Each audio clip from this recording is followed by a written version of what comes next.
bangsa ini bisa menjadi gelap gulita setelah pidato Presiden Prabowo 15 Februari. Awalnya kami mengharap bahwa setelah gelap terbitlah terang. Ternyata 15 Februari bisa menjadi gelap gulita.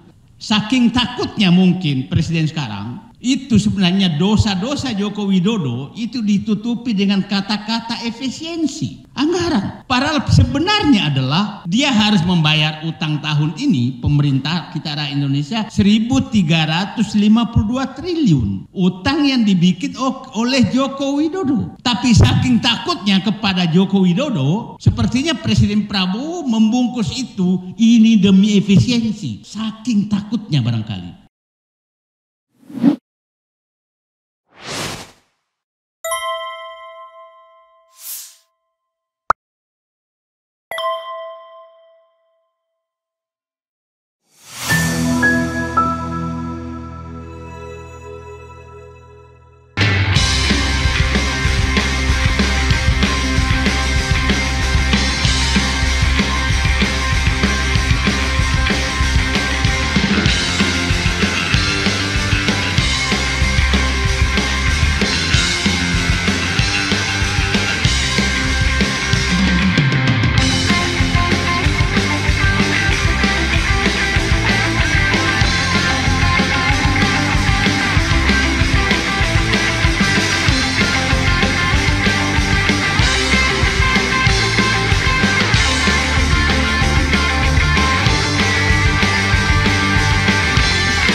Terima kasih. Assalamualaikum warahmatullahi wabarakatuh.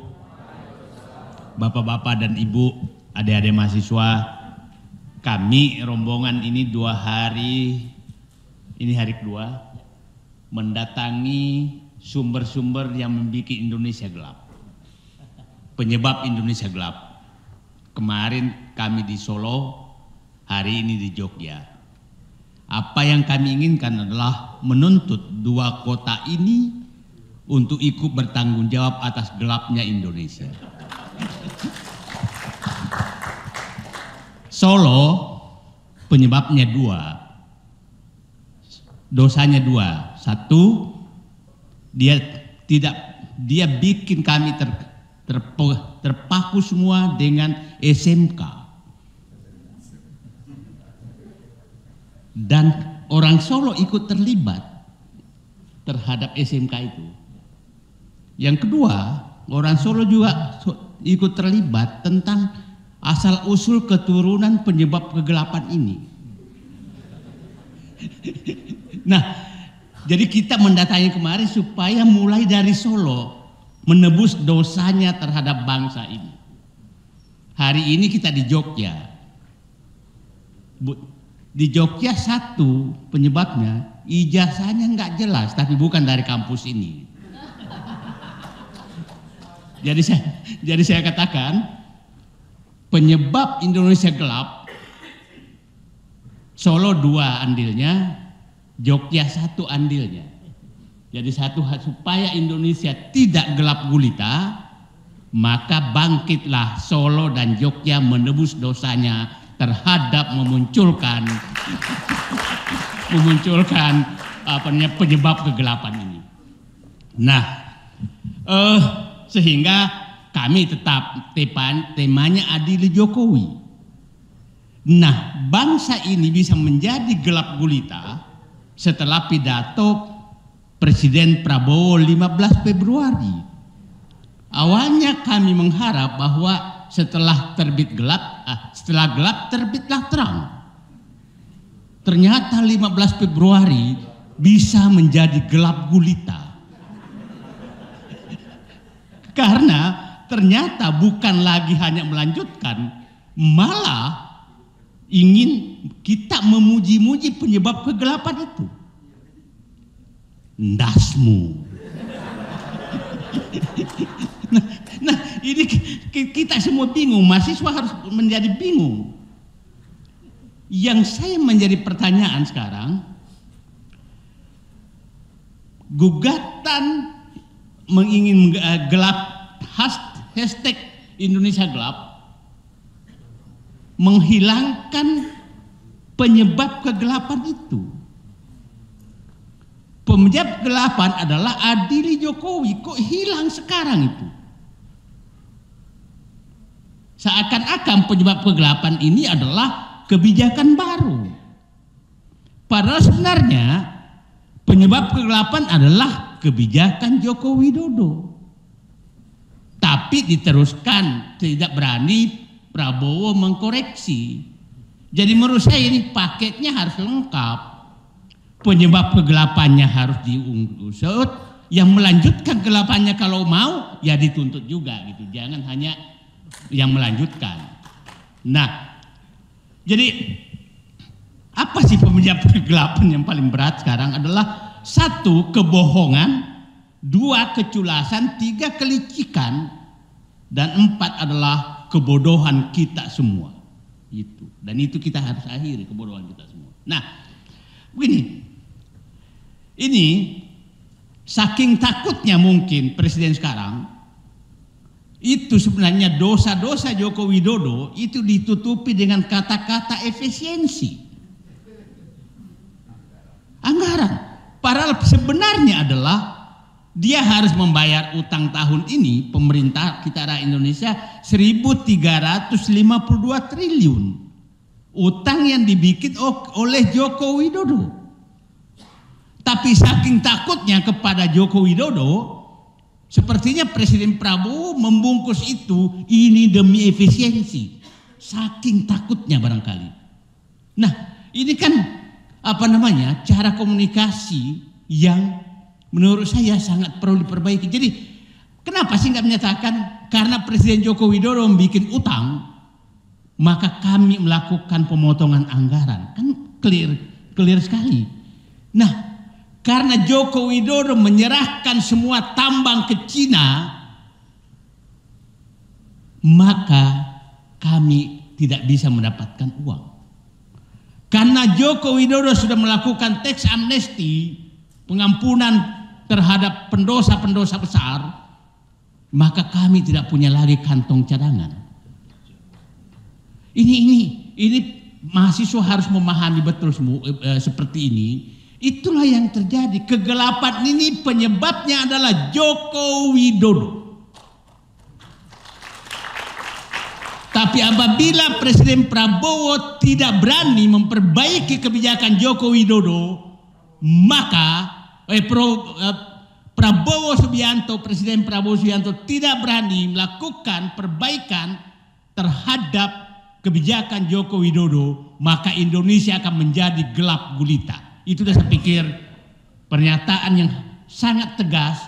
Nah, yang bisa ini adalah mahasiswa dan rakyat Indonesia bersatu agar jangan sampai Indonesia menjadi gelap gulita.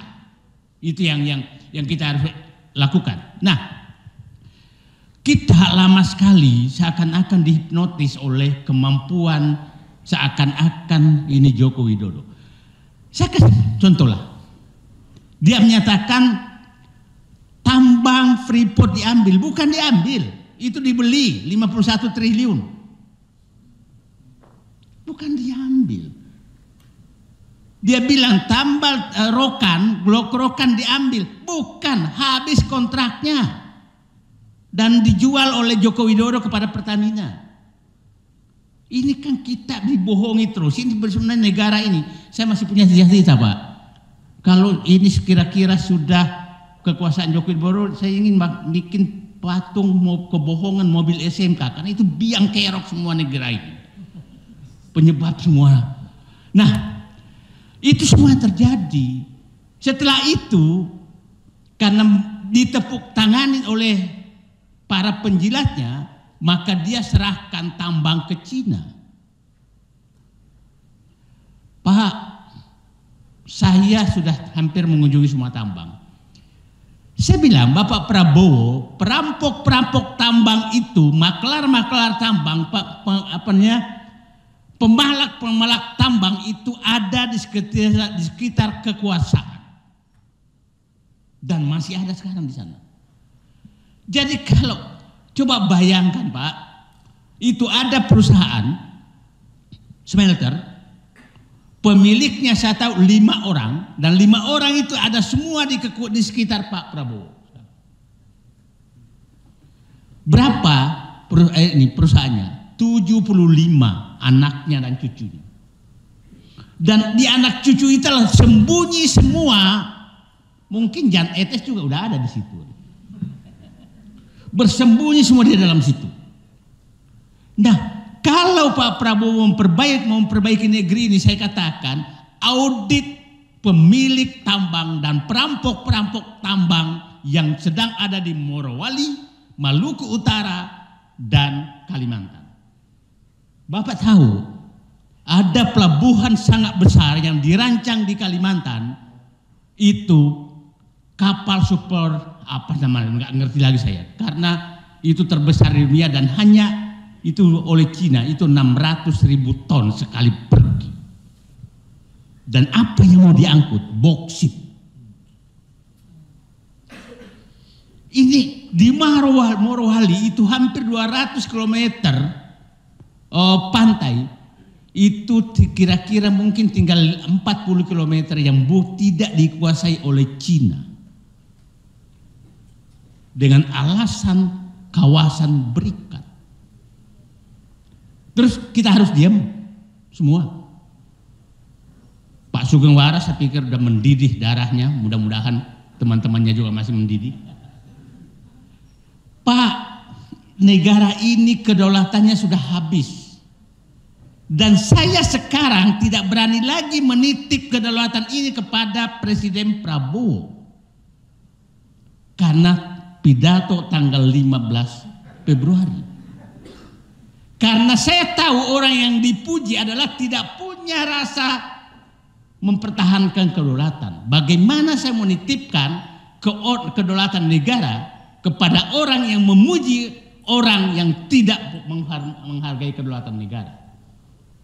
Jadi bukan saya kehilangan harapan. Pak Busur menyatakan tadi gennya bagus. Oke, mertua beliau adalah apa namanya, Presiden Soeharto yang kita tahu nasionalisme dan ininya cukup bagus, bapaknya sangat bagus, tapi ternyata kalah dari Joko Widodo. Terhapus semua genetik itu oleh Joko Widodo. Jadi bersyukurlah kita semua di sini, ternyata kita tidak bisa terhapus oleh Joko Widodo. Jadi yang mulia sekarang di Indonesia adalah orang yang tidak terhipnotis oleh Joko Widodo. Itu sih batas yang kita harus lakukan sekarang, bahwa negara ini hanya diselamatkan oleh orang-orang yang tidak terhipnotis oleh Joko Widodo.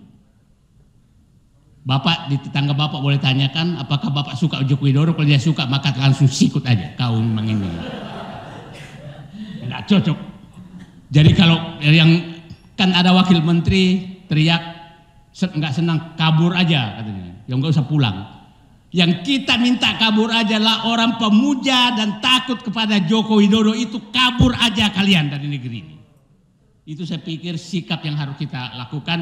Pak Sugeng beritahu teman-temannya, Pak Nur Sam yang masih aktif di ini, wahai aparat TNI, Polri dan segalanya yang masih takut sama Joko Widodo, buka bajunya saja dan kabur aja sekalian di negeri ini. Ini nggak ada kata lain, kita harus tegas. Terima kasih. Assalamualaikum warahmatullahi wabarakatuh.